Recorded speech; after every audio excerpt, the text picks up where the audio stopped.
सहरी खाकर सोने का नुकसान। जो लोग सहरी खाकर सो जाते हैं उनके साथ क्या होता है, खुद ही देख लें। सहरी अगर ना की तो रोज़ा रखा जा सकता है या नहीं।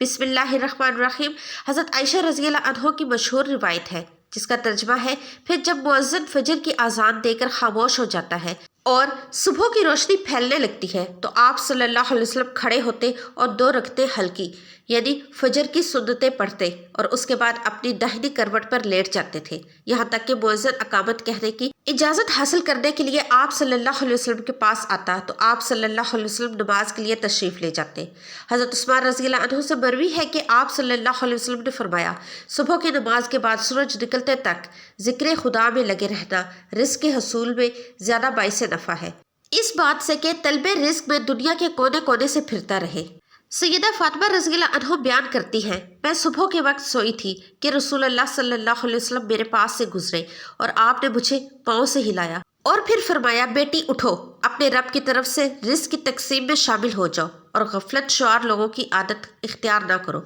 अल्लाह ताला तुलुए फजर से तुलुए आफ्ताब तक लोगों का रिज़्क़ तकसीम करता है।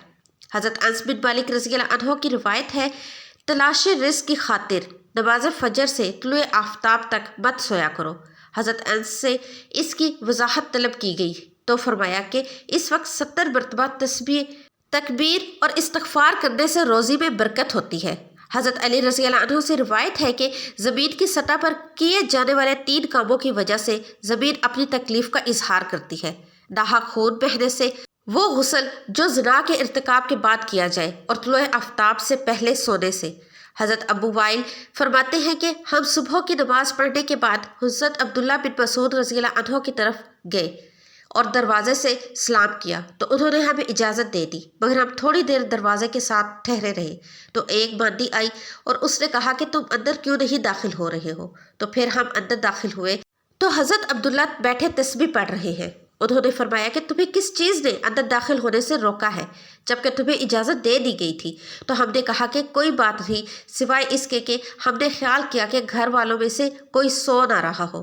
तो अब्दुल्ला रज़ियल्लाहु अन्हु ने फरमाया कि तुमने अब्दुल्ला के घर वालों के बारे में गफलत का गुमान किया। रावी ने कहा कि फिर हज़रत अब्दुल्ला ने तस्बीह पढ़नी शुरू कर दी, यहाँ तक कि फिर ख्याल हुआ कि सूरज निकल गया है तो बांदी से फरमाया, देखो क्या सूरज निकल आया है। मुतअद्दिद रवायात में है कि अल्लाह ताला सुबह सादिक से लेकर तुलुए आफ्ताब तक मखलूक के लिए रिज़्क़ तकसीम करते हैं, यानी जो लोग इस पूरे वक्त में गाफिल रहते हैं वो रिज़्क़ की बरकत से महरूम रहते हैं। इस हदीस से ये बात मालूम हुई कि ये ममानियत सुबह सादिक से लेकर तुलुए आफ्ताब तक पूरे दरमियानी वक्त में सोने में है और इस वक्त सोना गफलत शुआर लोगों का रवैया है। इस तरह सल्फ के तामुल के भी खिलाफ है। नबी सल्लल्लाहु अलैहि वसल्लम और सहाबा किराम का तरीका कार था कि वो जब फजर की नमाज पढ़ लेते तो सूरज तुलू होते तक अपनी नमाज की जगह से ना उठते, वहीं बैठे रहते और ज़िक्र अस्कार में मशगूल रहते। उस वक्त में ज़िक्र खुदा में लगे रहना हुसूल रिज़्क़ का सबसे बेहतरीन ज़रिया है। आज हमारे मुआशरे में ये ट्रेंड बना हुआ है कि नौजवान रात के 2-3 बजे तक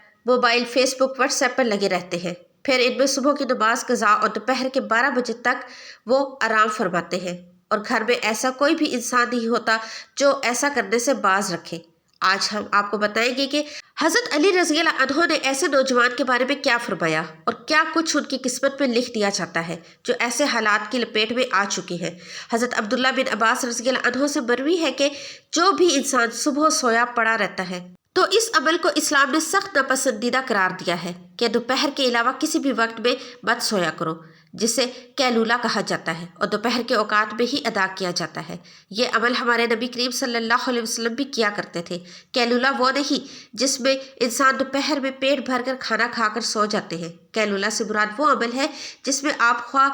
खाना खा चुके हैं या नहीं, बस थोड़ी देर आराम करना दोपहर के वक्त में, ताकि आपका जो बाकी दिन है वो सही सलामत गुजरे और आपके दिन के बाकी हिस्से में आप अच्छी तरह से अपने कामों को सर अंजाम दे सकें। हज़रत अली रज़ियल्लाहु अन्हु फरमाते हैं कि मैंने अल्लाह के नबी सल्लल्लाहु अलैहि वसल्लम से सुना, खाना खाकर फ़ौरन सोया ना करें क्योंकि इससे इंसान के दिल में सख्ती पैदा होती है। और आज की तारीख में भी ये बात इस हद तक गहराई में आ पहुंची है कि यहाँ पे डॉक्टर्स का भी यही मानना है कि अगर इंसान खाना खाकर फ़ौरन सो जाते हैं तो वो दिल के मर्ज में मुब्तला हो जाते हैं। और यही बात 1400 साल पहले हमारे प्यारे नबी सल्लल्लाहु अलैहि वसल्लम ने बयान की थी। اب آتے ہیں حضرت علی رضی اللہ عنہ کے اس ارشاد کی طرف جو انہوں نے فرمایا کہ جب ایک مرتبہ حضرت علی رضی اللہ عنہ کی خدمت میں ایک شخص حاضر ہوا اور فرمانے لگا، یا علی، صبح سویرے جو انسان سویا پڑا رہتا ہے اس کی قسمت میں کیا کچھ لکھا جاتا ہے؟ تو جواب میں حضرت علی رضی اللہ عنہ بیان کرنے لگے، اے اللہ کے بندے، میں نے اللہ کے نبی صلی اللہ علیہ وسلم سے سنا کہ جو بھی انسان صبح کے اوقات میں سویا پڑا رہتا ہے اور وہ فجر کی نماز بھی قضا کر بیٹھتا ہے اور یا پھر وہ فجر کی نماز ادا کر کے پھر سو جاتا ہے، تو جب فرشتے آسمانوں سے اس کے مقدر کا رزق لے کر زمین کی طرف آتے ہیں اور وہ رزق انسانوں میں بانٹنے لگ جاتے ہیں، تو وہ انسان سوتے ہوئے اسی وجہ سے وہ فرشتے وہ رزق واپس اپنے ساتھ لے کر آسمانوں کی طرف لوٹ جاتے ہیں، اور جب وہ نیند سے فارغ ہو کر اٹھتا ہے، بیدار ہوتا ہے، تب ایسے لوگ رزق کی تنگی کی شکایات کرتے پھرتے ہیں۔ آپ نے دیکھا ہوگا کہ اکثر لوگ رزق کی تنگی کی شکایت کرتے ہیں۔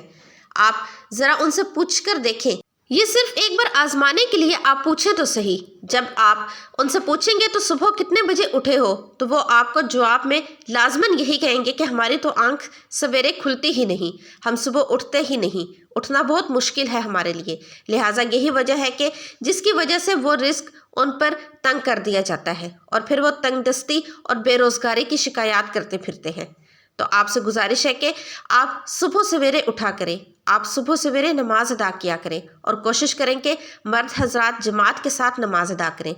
پھر قرآن کی تلاوت کریں، اس کے بعد آپ اپنے دن کی شروعات کریں۔ اب آپ دیکھیں گے کہ کیسے آپ کا دن گزرتا ہے، آپ کے دن میں برکت ہوتی ہے، اور جب لوگ 12 بجے یا 1 بجے اٹھتے ہیں تو ان کے حالات کچھ یوں ہوتے ہیں کہ ان کے دن کے کچھ کام ابھی سمجھ میں نہیں آتے اور وہ یہ جان ہی نہیں پاتے کہ آج کا دن حالانکہ گزر کیسے گیا، بلکہ انہیں کچھ کام بھی سمجھ میں نہیں آ رہے ہوتے، جو کام کرنے لگ جاتے ہیں اور پھر پلک چھپکتے ہی شام اور مغرب کی اذان ہونے لگتی ہے۔ اور جو انسان صبح سویرے جاگتے ہیں وہ اپنے کام بھی بھرپور طریقے سے سر انجام دیتے ہیں اور ان کے رزق میں بھی برکت ہوتی ہے اور وہ ایک پرسکون اور خوشحال زندگی بسر کرتے ہیں۔ ان کی تنگ دستی میں بھی کوئی شکایت نہیں ہوتی، وہ کسی بیماری میں مبتلا نہیں ہوتے، وہ تندرست ہوتے ہیں، ہر بیماری سے فارغ ہوتے ہیں۔ رمضان کے مہینے میں انسان کے صرف کھانے پینے کا شیڈول متاثر نہیں ہوتا، بلکہ سحری میں جاگنے کے سبب دن بھر کی نیند کا شیڈول بھی متاثر ہوتا ہے، جس کی وجہ سے کچھ بے احتیاطیوں کے سبب رمضان کے مہینے میں جہاں صحت بہتر ہونی چاہیے وہیں صحت نہ صرف خراب ہوتی ہے بلکہ مختلف بیماریاں بھی ان کے گلے پڑ جاتی ہیں۔ روزہ رکھنا صحت کے لیے بہت بہتر ہوتا ہے، مگر جو لوگ رمضان میں سینے میں جلن، گیس اور ایسی دوسری بیماریوں کی شکایت کرتے ہیں، ان کا سبب روزہ نہیں بلکہ اپنی غلطیاں ہوتی ہیں۔ سارے دن کے روزے کے بعد جو لوگ پہلے ہی کسی بیماری میں مبتلا ہوں، ان کی سحری اور افطاری میں کی جانے والی کوتاہیاں ان کے گلے کا ہار بن جاتی ہیں۔ ایسی ہی کچھ غلطیوں کے بارے میں ہم آپ کو آج بتائیں گے۔ جو لوگ باقاعدگی سے ورزش کرنے کے عادی ہوتے ہیں وہ سحری یا افطاری کے شیڈول کے سبب پریشان ہو جاتے ہیں۔ ایسے لوگ اکثر سحری یا افطاری کے بعد ورزش کرتے ہیں، جو کہ ایک بہت بڑی غلطی ہوتی ہے۔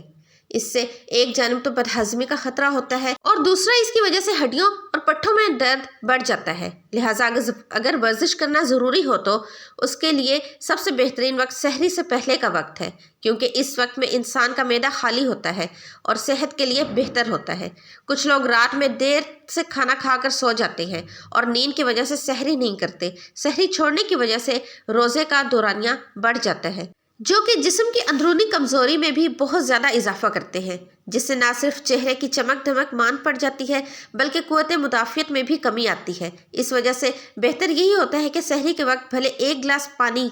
یا 1 کھجور ہی کیوں نہ کھا لی جائے، مگر لازمی طور پر سحری کی جائے۔ افطار کے بعد پیٹ میں جب دن بھر کے بعد غذا جاتی ہے تو انسان سستی کا شکار ہو جاتا ہے۔ اکثر لوگ افطار کے بھاری بھرکم کھانے کے بعد سونے یا لیٹنے چلے جاتے ہیں، اور یہ ایسی ہی غلطی لوگ سحری کے وقت بھی کرتے ہیں اور کھاتے ہی وہ سو جاتے ہیں، جس کی وجہ سے رمضان کے بعد ایسے لوگ موٹاپے کا شکار ہو جاتے ہیں، یا پھر ان کے خون میں کولیسٹرول لیول بڑھ جاتا ہے، جو کہ بیماری کا سبب بن سکتا ہے۔ اللہ پاک ہمیں دین کی سمجھ نصیب فرمائے اور ہمیں نیکوکاروں میں شامل کرے، آمین۔ ناظرین، کامنٹ سیکشن میں اللہ کے 99 ناموں میں سے ایک نام ضرور ٹائپ کیجیے گا۔ ویڈیو کو لائک اور چینل کو سبسکرائب کر کے جائیے گا۔ اللہ حافظ۔